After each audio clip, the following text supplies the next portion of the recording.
Kita sudah tidak merasa kalau Allah dekat. Wong kita nggak ada kok.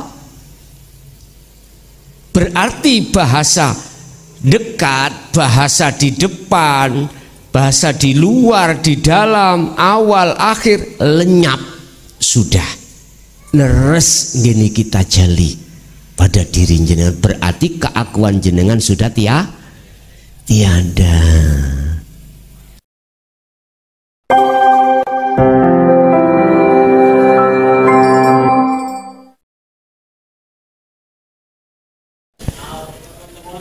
Yang saya tanyakan ini biasanya kebanyakan para ulama-ulama tasawuf sering menyebutkan Allah itu huwal awalu huwal akhiru wad dahiru wal batin. Nah, yang saya tanyakan tentang yang batin, kira-kira Allah itu nampak apa Gus? Apa nyata apa enggak? Karena ini terkait ada ayat lain, wa huwa ta'ala al-mutajalli idatihi biismihi batin. Dialah yang bertajalli kepada dirinya sendiri, berarti kan bukan saya sendiri yang bertajalli Gus. Mungkin perlu penjabaran. Terima kasih. Assalamualaikum warahmatullahi wabarakatuh. Waalaikumsalam warahmatullahi wabarakatuh. Bahasa proses dulu. Sebab yang di luar sana di YouTube mungkin bingung kalau langsung tajalli. Bahasa proses dulu di la ilaha illa anta. Kalau Allah itu awal akhir, Allah zahir, Allah batin. Bahasa proses ya di luar diri kita ini, di depan kita, entah di kanan, di kiri, di atas, di bawah, atau di dalam, di luar. Kita prosesnya lewat rasa, lewat imanul haq, iman yang benar, akan bisa mengatakan bahwasanya Allah itu dekat. Tapi ini masih ada dua loh Pak ya. Ada dua. Ada yang melihat, ada yang dilihat. Bukan itu maksudnya liqo, ketemu, bukan. Kita mulai proses dari arah situ. Kita mulai proses dari Al-Anbiya ayat 87 itu. Karena apa? Karena kita itu syirik khafi itu masih melekat, sehingga kita merasa dolim. Sehingga mengapa di situ disebut ya ayyatuhan nafsul mut, jiwa nafsu, karena ruh ini belum suci. Nanti kalau sudah suci disebut ruh. Itu kan fi'il amar, irji'i, perintah toh, kembalilah kau pada Tuhanmu.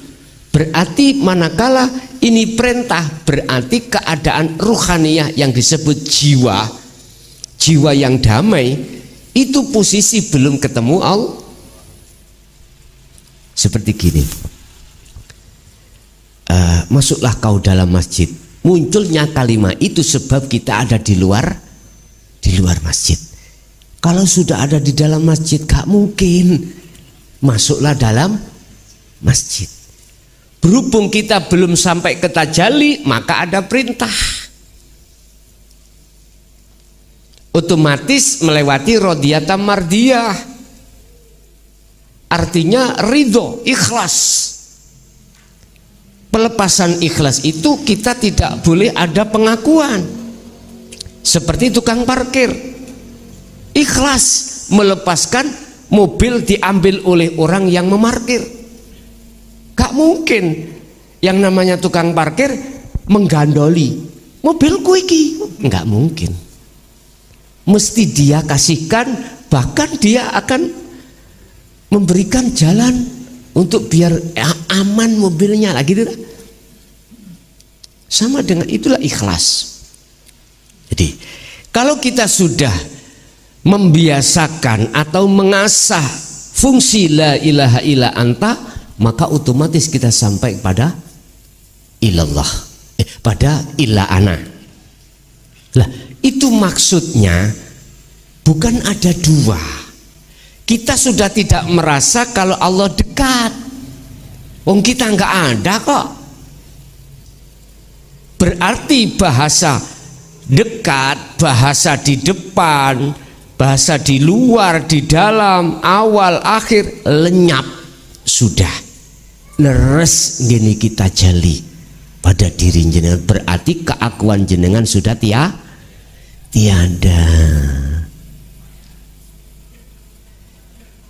Itu proses, Pak. Sama kita waktu proses di la ilaha illallah masih kenal nama Tuhan kita, innallaha rabbi wa rabbukum, bismillahirrahmanirrahim, dengan menyebut nama Allah. Apabila Allah ikut Tuhanmu dan Tuhanku, ya fa'budu mi'roto, bertemulah kau.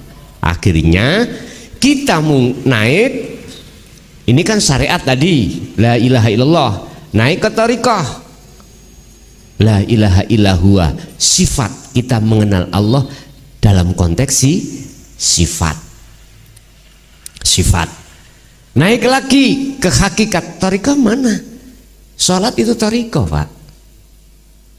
Saya tidak bicara thariqah muktabaroh di luar, ndak.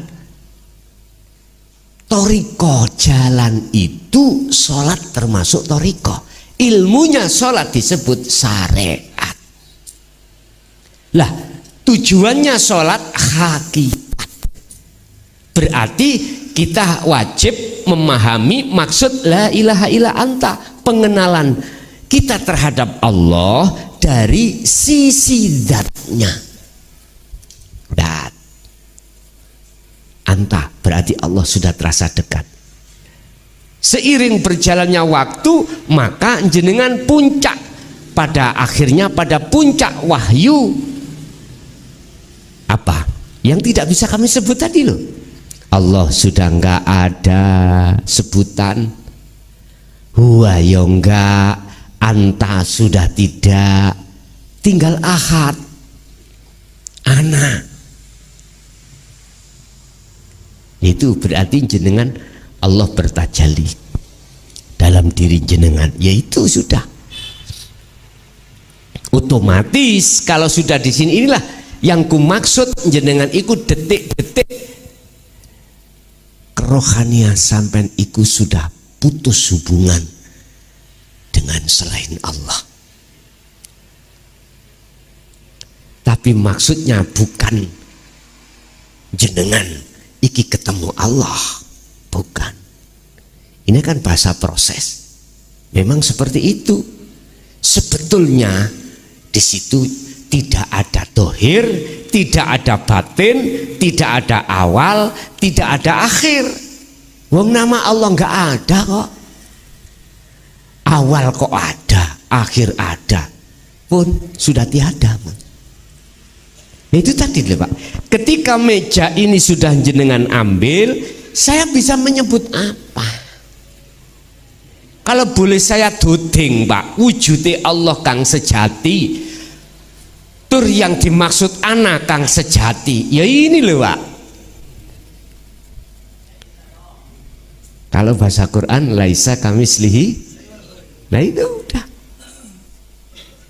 Nggih, matur suwun. Wonten melih ada lagi? Tadi Gus Mulason menjelaskan bahwa Allah itu secara wujud, bahwa inilah, berarti Allah itu tidak wujud dengan nyata, hanya dengan rasa. Pertanyaan saya begitu, Gus.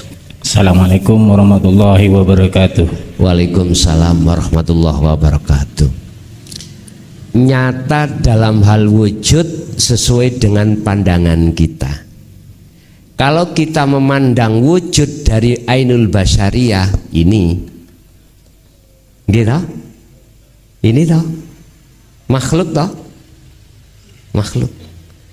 Tapi coba jenengan ainul basiroh jenengan yang buat melihat, ini wujud? Tidak akan. Kalau ini sudah enggak wujud, maka hakul mubin, nyatanya Allah, wujudnya Allah jengleh-jengleh dalam pandangan ini. Sampai melihat nyatanya wujudnya Allah, jangan pakai akal, jangan pakai ainul basyariyah, tapi pakailah ainul basyirah. Sehingga nyun sewu, pandangan orang syariat terkait masalah wujudnya Allah itu ditandai dengan wujudnya selain Allah. Dunia seisinya iku wujud, sebabnya sebab ada yang mewujudkan. Sehingga wujudnya dunia dijadikan dalil burhan atas wujudnya Allah. Sampai kapanpun Allah gak nyata. Kalau selain Allah masih karena kita memakai ainul basyariyah. Satu. Nomor dua, jikalau jenengan pengen wujudnya Allah iku nyata, maka hilangkanlah wujudnya selain Allah yang kita anggap wujud. Sehingga golongan ahli syuhud, para kekasih Allah itu menjadikan dalil burhan wujudnya Allah sebagai tanda ketidakwujudnya selain Allah. Masih bingung? Saya ulang. Para kekasih Allah itu pakai ainul basyirah dalam hal melihat wujud nyatanya Allah. Kalau wujud nyatanya Allah itu sudah jengleh, itu beliau jadikan sebagai burhan atau dalil atas ketidakwujudnya selain, sehingga ini sudah nggak wujud. Itu sebagai syarat.